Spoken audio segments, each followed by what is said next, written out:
Rather than being your thoughts and emotions, be the awareness behind them. Eckhart Tolle When I first started practicing Zen, or presence, I used to believe I could become completely thoughtless. Making my bed, no thought. Washing my hands, no thought. Walking around, no thought. Imagine the spiritual experience. But it wasn't like what I thought it would be. The reality is my mind was on throttle all the time. No matter what I did, there would be a billion thoughts popping out from my head, preventing me from having even a moment of peace. Then I would yell at myself, okay, enough. Get out of your head now, stop thinking. In a panic, I thought about all those concepts I learned. Now, which technique do I use? I'd think to myself, what would a master do? There must be something I can do to silence my mind. The harder I forced myself, the noisier my mind became. I tried so hard, but I just couldn't do it. In fact, it just made things worse. My thoughts and inner dialogue would run even wilder. I was frustrated and angry with myself. During my first few years of practicing Zen and meditation, I was never at peace. Not even close. But I didn't give up. As I learned more about spirituality, I finally found the answer. I was too hung up on killing my thoughts. I became obsessed with them, even though they were the very things I was trying to get rid of. As soon as I realized that, I finally let go, and now I feel free. Here is what I learned, and how you can do the same. 1. Understand it is impossible to silence your mind. It's human to have thoughts. It means you have a healthy and functioning brain. We don't need to get rid of our thoughts at all. Why? Just like our eyes see, our ears hear, our nose smells, our tongue tastes, and our body feels, our mind thinks. If you want to get rid of a specific function, you will have to destroy the corresponding organ. The underlying message is simple: no one has a mind without thoughts, unless he or she is dead. When I tried to stop my mind, I was actually doing the impossible. Just as I can't make my eyes not see and my ears not hear, there is no way I can make my mind not think. 2. Don't judge yourself. A quiet mind is not a mind with no thoughts. Rather, it is a decision you make to embrace every emotion and thought within you. Here's the irony: when you embrace all your thoughts without judgment, no matter how annoying they are, your mind will calm down. So don't resist your thoughts. Don't beat yourself up for thinking too much. If you do, you are giving yourself unnecessary stress and anxiety. Thinking is the core function of your mind, and you are going to hear mental dialogue whether you like it or not. If you try to fight it, you resist what is inevitable. The more you fight your thoughts, the more you amplify them. Being non-judgmental is the key to stillness. Be okay with whatever thoughts you have, and true inner peace will come naturally. 3. Separate analysis from action. I love to hike. When I get to the foot of the mountain, I don't really think ahead. I focus only on the individual steps that lead me to my destination. With each step I take, in each passing moment, I admire the scenery and I savor the smell of fresh air. It's a great way to become present. The reason I can do this is because I know where I want to go, how to get there, and the purpose of my hike beforehand.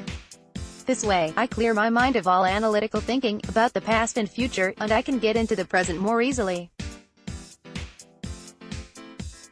Whenever you analyze, you are always thinking into the past and future. This takes you away from the beauty of the present moment. Of course, challenges and unexpected things happen. But as you deal with them with a defined purpose, your thinking stays within the present rather than thinking ahead, worrying, and giving yourself unwanted stress. Separate analytical thinking from action. Plan beforehand. Know exactly what to do before you start. Have a clear purpose and define steps you would take. 4. Focus on what you are doing. Do you meditate? When you meditate, you need a focus. It could be your breath or a mantra. This restrains your mind from wandering. Like the Buddha said, your mind is a dancing monkey. It is always looking for ways to escape from the present. On the other hand, a focus is like an oak tree that grounds you in the present. To stop the monkey from breaking away, you tie a rubber band between the two.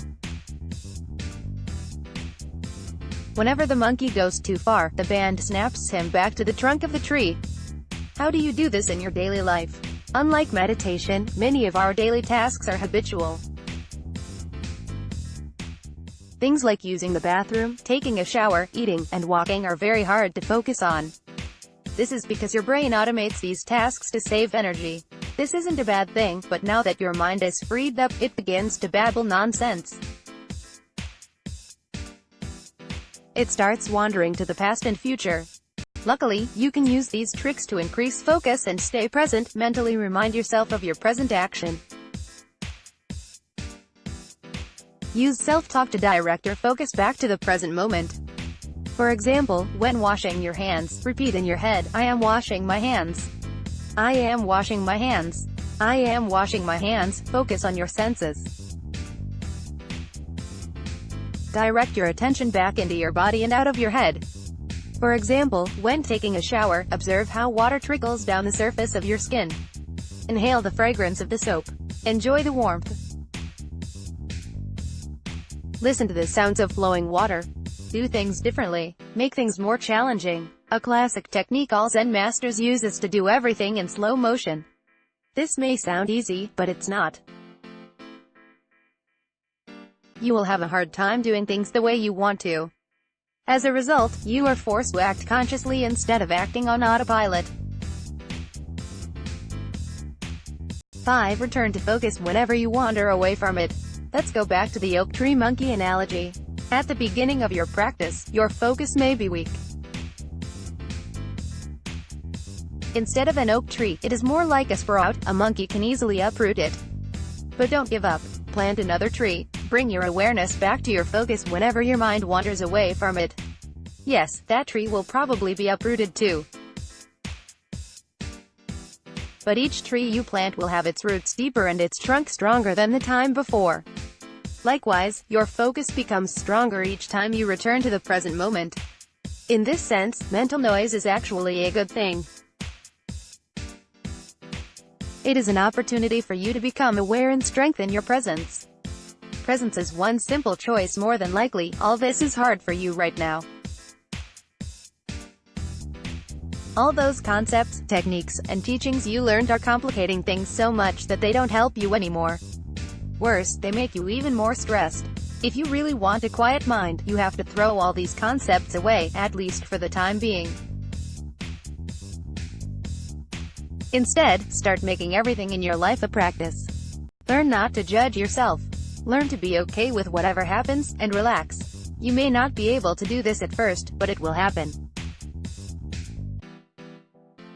And when it happens, you will feel a click in your brain. On the outside, you will still be you. But on the inside, you'll be overflowing with tranquility. This is not because you have silenced your mind. Not because you have banished all your negative thoughts. Not because you have mastered a lot of techniques. It is because you are okay with whatever happens. You are okay with negative thoughts.